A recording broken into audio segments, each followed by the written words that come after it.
నా భర్తను చంపేయి లేదా నేను చచ్చిపోతాను అంటూ ఒక యువతి అయితే తన ప్రియుడితో కలిసి భర్తను ఎలా మర్డర్ చేయాలి అని ప్లాన్ చేస్తుంది. అయితే దీనికి సంబంధించి స్క్రీన్ షాట్స్ ఇప్పుడు సోషల్ మీడియాలో పెద్ద వైరల్గా అయితే మారుతున్నాయి.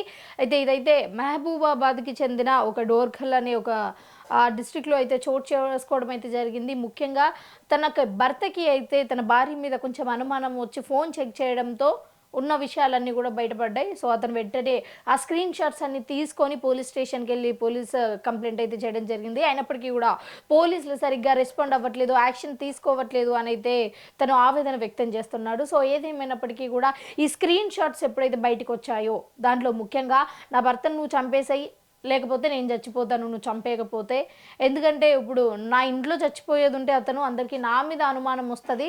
సో అలా కాకుండా నువ్వు బయట చంపేసేయి లేకపోతే యాక్సిడెంట్ చేపించేసేయి అనే మాటలు చాట్లో ఏదైతే ఉన్నాయో అవిటిని చూసి అందరూ కూడా షాక్కి గురవుతున్నారు. ఎందుకంటే ఓవరాల్గా ఒక భార్య అనుకుంటే ఎలా అయినా భర్తను చంపగలదు అని మనందరికీ తెలుసు. అంటే ఇంట్లో ఉన్నప్పుడు అంటే విషం పెట్టడం కావచ్చు, లేకపోతే అన్నంలో ఏదైనా కలిపి ఇవ్వడం కావచ్చు, లేకపోతే అతను పడుకున్న సమయంలో ఏమైనా చేయొచ్చు. సో ఇలాంటి సంఘటనలు కూడా సోషల్ మీడియాలో చాలా వైరల్గా మారుతున్నాయి. అసలు ఈ కేసుకి సంబంధించి ఏమైంది అన్నది ఒకసారి మనము చర్చించుకునే ప్రయత్నం చేద్దాము. సో ఇది మహబూబాబాద్లో అయితే చోటు చేసుకుంది. ముఖ్యంగా అతని పేరు రాజేశ్వరరావు, అలాగే ఆ అమ్మాయి పేరు భవానీ. సో వీళ్ళిద్దరికీ కూడా 2016లో అయితే పెళ్ళైంది. వీళ్ళిద్దరికి 2 పిల్లలు ఉన్నారు. అండ్ రాజేశ్వరరావు వచ్చేసి ఖమ్మంలోని ఒక ప్రైవేట్ ఆసుపత్రిలో అయితే పనిచేస్తున్నాడు.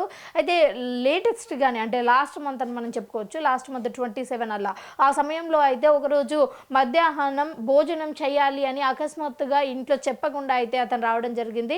అయితే అతను వచ్చిన వెంటనే అతను చూసిన ఒక దృశ్యం ఏదైతే ఉందో దానికి చూసిన తర్వాత వెంటనే షాక్ అయిపోయాడు, అలాగే దాన్ని జీర్ణించుకోలేకపోయాడు. వెంటనే ఇంటి పెద్దల సమక్షంలో లేకపోతే ఊరి సమక్షంలో అయితే పెద్ద పంచాయతీ పెట్టి దీన్ని ఎటోకకెళ్ళి క్లియర్ చేయాలి అని అనుకున్నాడు. ఎందుకంటే అతను అక్కడ చూసింది కొరియర్ బై సైదులతోనే అయితే వాళ్ళ భార్య భవానీ వీళ్ళిద్దరూ సన్నిహితంగా కలిసి ఉన్న దృశ్యాలు అయితే అతను చూశాడు. ఇక చూసి తట్టుకోలేకపోయాడు. నా భార్య ఎప్పటి నుంచి ఇలా చేస్తుంది, నన్ను మోసం చేస్తుందా అని అయితే ఆవేదన వ్యక్తం చేయడం జరిగింది. సో ఈ విషయం ఎప్పుడైతే తెలిసిందో అప్పటి నుంచి తన భర్తకి ఆ భార్య మీద చాలా రకాల అనుమానాలు అయితే వ్యక్తమవుతున్నాయి. అంటే ఏదైనా సరే ఇలాంటి సంబంధాలు బయటపడ్డప్పుడు ఆ ఇంట్లో కొంచెం కలవరపాటు అయితే ఉంటుంది కదా. ఆ సంఘటనలు అయితే ఆ ఇంట్లో జరుగుతున్నాయి. అయితే ఈ నేపథ్యంలోనే భార్య భవానీ అతని ప్రియుడికి మెసేజ్ చేయడం స్టార్ట్ చేసింది. ఇంకా మా ఇంట్లో తెలిసింది, ఇంకా పంచాయతీ పెట్టబోతున్నారు, నాకు ఇదంతా ఇష్టం లేదు, అతన్ని వెంటనే చంపేసే మన ఇద్దరం కలిసి ఉందాము. అలాగే నేను ఇంట్లో ఎందుకు చంపేయకూడదు అంటే ఇంట్లో చంపేస్తే నా మీద అనుమానాలు వచ్చే అవకాశం ఉండొచ్చు. అదే నువ్వు బయట చంపేసావు అనుకో, అంటే యాక్సిడెంట్ ఏదైనా రూపంలో జరిగిందనుకో, ఇది చాలా క్యాజువల్గా జరిగింది, అలాగే అనుకోకుండా జరిగింది, ఇది ఒక నార్మల్ యాక్సిడెంట్ లాగా అని చూస్తారు అని అయితే ఆమె చెప్పడం జరిగింది ఆ చాట్లో. అండ్ ముఖ్యంగా తను ఒక 2-3 ప్లాన్లు అయితే చెప్పడం జరిగింది అతడి ప్రియుడికి. అంటే 2-3 ప్లాన్లు చెప్పేసి ఆ ప్లాన్లలో ఏదో ఒకటి నువ్వు చూస్ చేసుకో అని కూడా ఇక్కడ ఆ యువత అయితే చెప్పినట్టుగా అయితే అతని భార్య అయితే చెప్తున్నాడు. అయితే ముఖ్యంగా ఇతనికి 2 పిల్లలు, ఈ 2 పిల్లల పరిస్థితి ఏంటి అన్నది కూడా ఆలోచించకుండా ఈ యువతి కేవలం అక్రమ సంబంధం కోసం భర్తని చంపేయాలి అన్న థాట్ ఎలా వచ్చింది అన్నది అర్థం కాని పరిస్థితి అయితే నెలకొంది.